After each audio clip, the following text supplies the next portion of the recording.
Hello my dear friends, you're on the Military Summary channel, and today we will discuss the situation in Ukraine on the 19th of September of 2024. Today we have lots of very interesting updates, so let's start. And first we're going to talk about the South Donetsk direction, the southern flank of the Kurakhove offensive operation. We haven't received anything about further Russian progress in the direction of the city by the name of Ogledar, or we haven't received anything about the additional progress of the Russians on the coal mine South Donbass number 3. The only thing we've been receiving for the previous 24 hours is the updates of how the Russians were bombing and attacking the Ukrainian forces in the deep rear. We're talking about the city, the village of Bogayavlenka, the town of Novohrodivka, the village of Shakhtarska, and the town of Velika Novoselovka. The Russians were bombing these towns and villages heavily, trying to reduce the Ukrainian possibilities to send additional forces and reinforcement. Furthermore, as for the villages like Novohrodivka, Shakhtarska, and Velika Novoselovka, the Russian sources published the video of how they were bombing and attacking, mainly FPV droning the Ukrainian positions, Ukrainian communication equipment, Ukrainian cameras, Starlinks equipment, different types of engineering constructions that Ukrainians were using for most likely communication and reconnaissance purposes. So obviously, this video confirms that the Russians are preparing before further offensive operation in this direction, and the Russians are planning to attack not like in one separate direction. Most likely the Russians are planning to attack to the north using the broad front line attack. So the Russians are going to attack Velika Novoselovka, Shakhtarska, Novohrodivka, Bogayavlenka, of course, and Katerinovka, so everything along the line.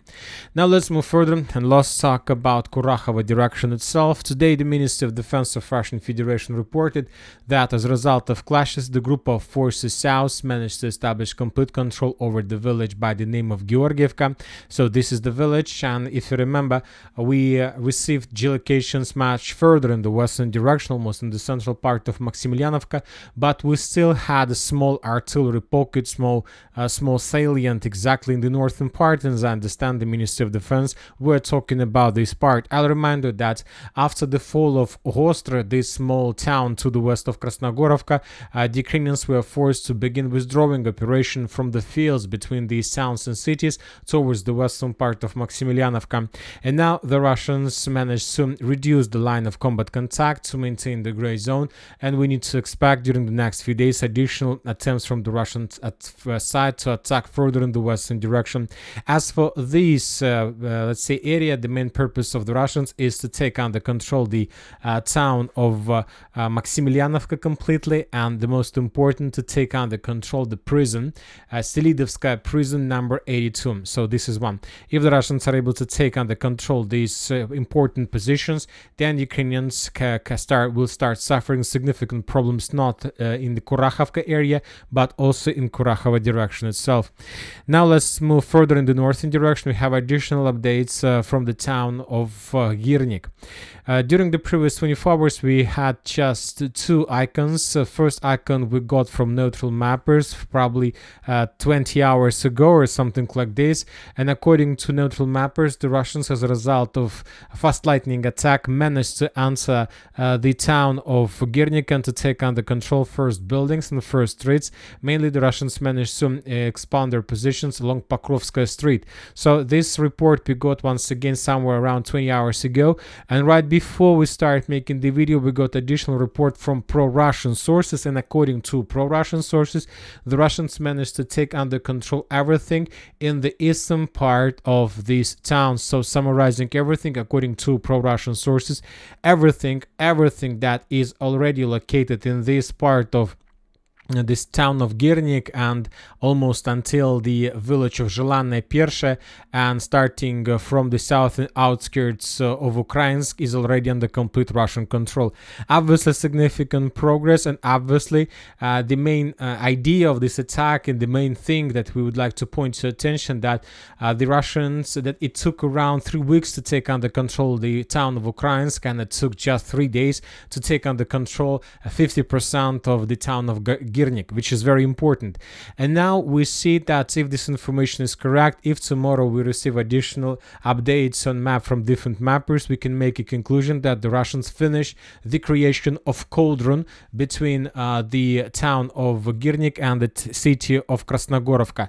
And most likely the Ukrainian soldiers and Ukrainian forces and units that are currently located in the fields either have already abandoned their positions or encircled, or maybe this upcoming night the Ukrainians will make the last and final attempts to escape the complete encirclement, and they will begin massive withdrawal of their positions. So we'll see what is going to be next, but obviously we are entering the most important phase of the Kurakhove offensive operation, and we see that the Russians are getting closer and closer to the heart of the South Donetsk offensive operation, the city of Kurakhove.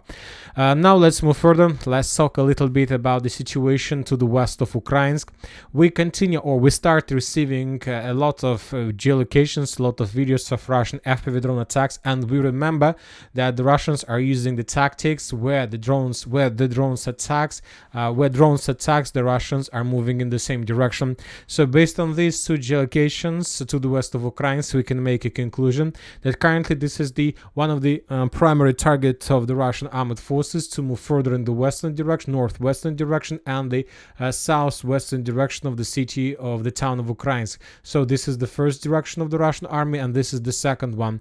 And as for different mappers, according to pro-Ukrainian source Deep State, the Russians managed to improve their positions exactly in this direction. Currently, as I understand, the Russians are trying to encircle and to take under control the dense network of the fortifications between the coal mine, between the town of Tsukurine and the town of Kupiansk. So we are talking about this dense network of the fortifications. If the Russians are able to force the Ukrainians to fall back from this territory, then this is going to be another disaster for the armed forces of Ukraine.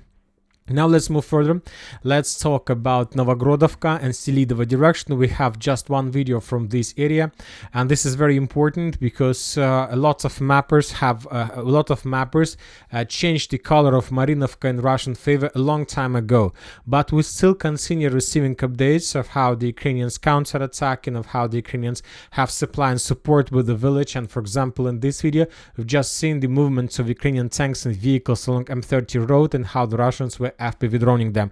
This is a very important video that confirms that both the Ukrainians still have supply and support and still have connection with the village of Marinovka. And the second thing that this video proves is that most likely the territory of the landfill and the territory of the coal mine of Karachenka is under complete Ukraine control. So let's wait for additional updates, but obviously something like this is happening right now. Now let's talk about Mirnograd Pokrovsk direction. Today we have just one video from this area, and this video is very important. In this video we can see several counterattacks from the Ukrainian side, and the most important on the Ukrainian side of the river by the name of Zhuravka. So this video confirms that Ukrainians were counterattacking the Russian positions, that the clashes are taking place on the Ukrainian side, and that Ukrainians are not able to restore their lost positions, and that the front line is moving closer and closer to the city of Pokrovsk as well. So the Ukrainian vehicles were exactly here, and the Ukrainian vehicles were attacking the Russian positions somewhere in this part of the village of Hirnyk. Now let's move further and let's talk about Toretsk and New York agglomeration. We have additional changes. Currently the main clashes and the main activity of the armed force of Russian Federation is taking place around the citadels. So to the east of the citadels, and as you can see, according to the geolocations and according to different mappers, the Russians managed to reach the first buildings, the first high-rise building in this area, and currently there are very heavy clashes. But one important thing, that all updates about clashes exactly around the citadel came probably up to 20 hours ago. So most likely and probably the Russians during the previous day managed to improve their positions and maybe even to take control over the first buildings of the Toretsk citadel. If this information is correct and if this information is true, then we can start counting days of the city of Toretsk under Ukraine control. Now let's move further. The Russians are in the active phase of Chasiv Yar offensive operation. There are very heavy clashes. The Russians are bombing and attacking the citadel of Chasiv Yar, and the Russians improving their positions. Today, the sources reported that the Russian armored forces in Chasiv advanced. Chasiv is like a simple title for the city of Chasiv Yar. Advanced for another 400 meters in depth and for 600 meters in width towards the refractory plant from the Kalinovka site. So this is the village of Kalinovka, and according to this report, the Russians improved their positions, and currently the main clashes are taking place for this coal mine. So this is, and I'll remind you that this is the highest point in the Chasiv Yar direction, and who controls this point controls the entire Chasiv Yar and its agglomeration. And now the Russians are trying to attack the territory and to force the Ukrainians to fall back to the citadel and to the residential part.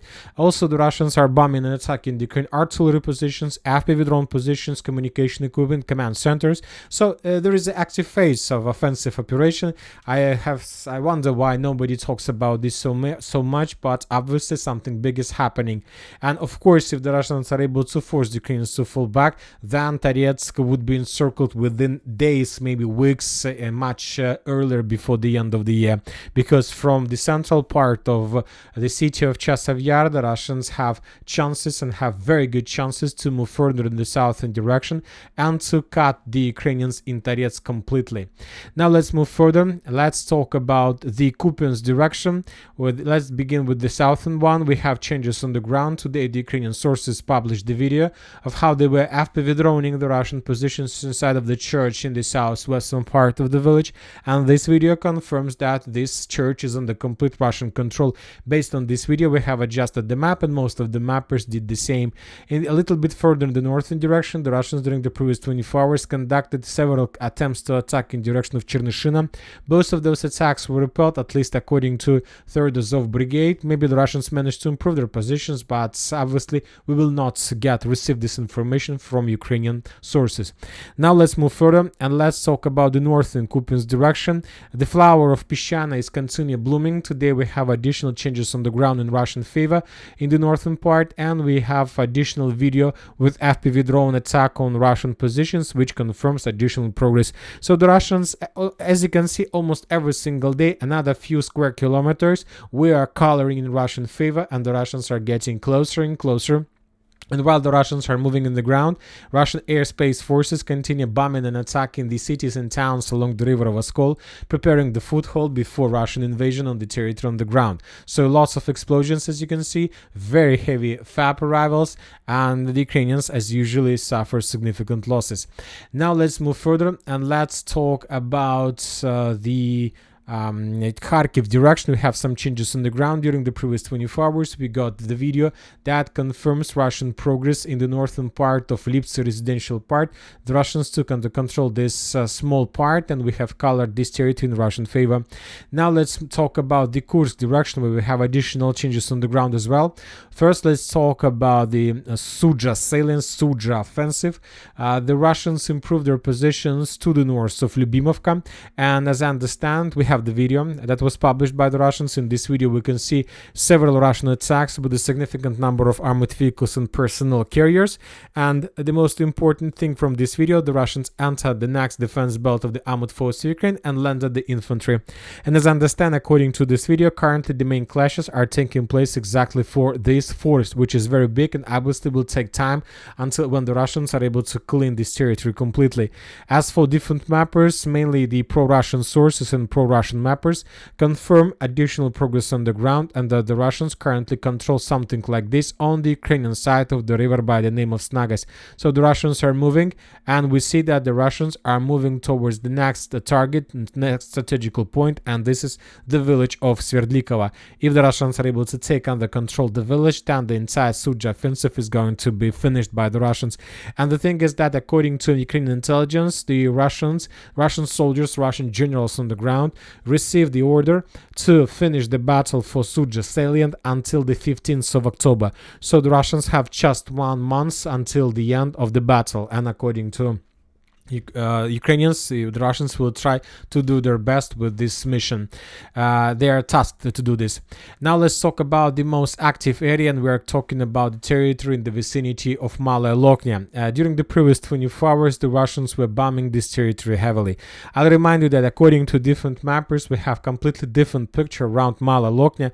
Some mappers are saying this territory under complete Ukraine control. We show this territory under complete Russian control. We have a lot of contested area, a lot of territories that are in the gray zone. Anyway, all these things from different mappers and different sources confirm just one thing, that there are very heavy clashes right now, and most likely the Ukrainians are suffering significant losses just due to this significant number of aviation strikes, and something big is happening right now in this direction.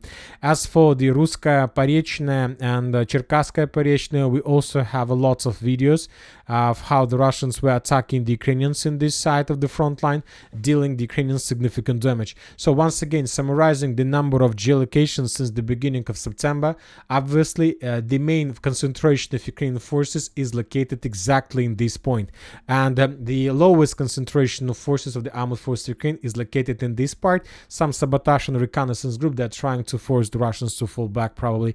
So this is the contested area is in the gray zone, as I understand, and the battlefield for the Russian and the Ukrainian sabotage and reconnaissance group. Anyway, the Russians are planning to counterattack in the very near future, and probably due to significant number of geolocations, this is exactly the area where the Russians will conduct their main attack.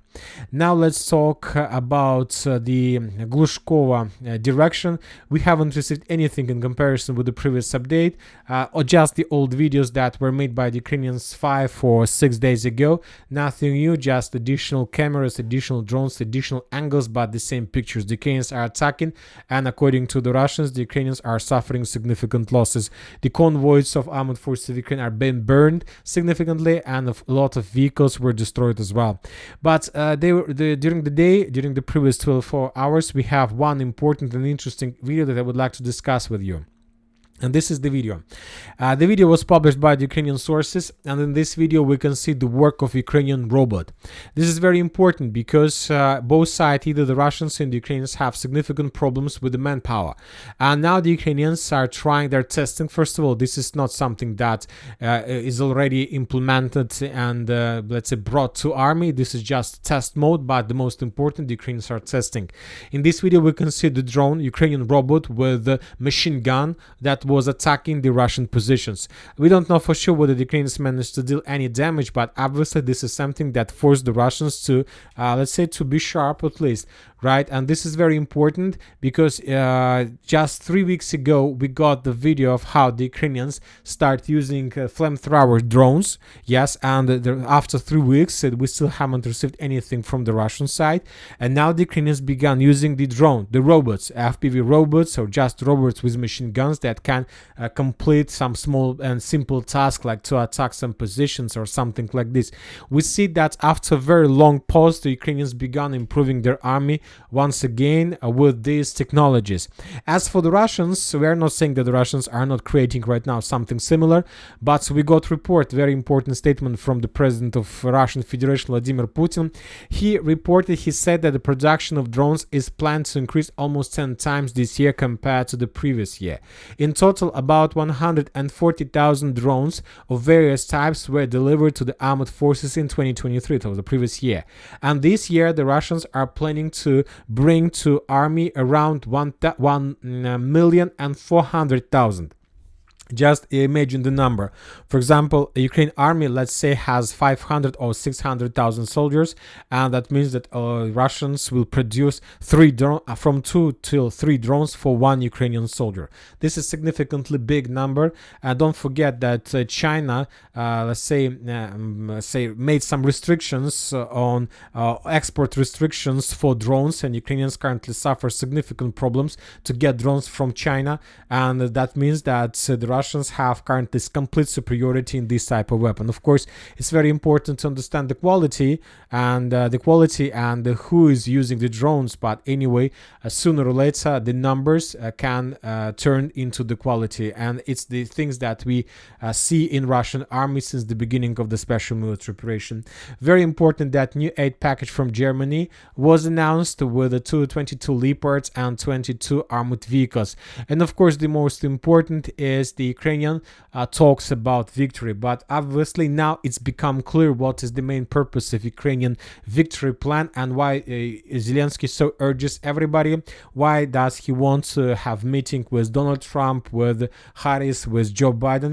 He wants to finish the war before winter.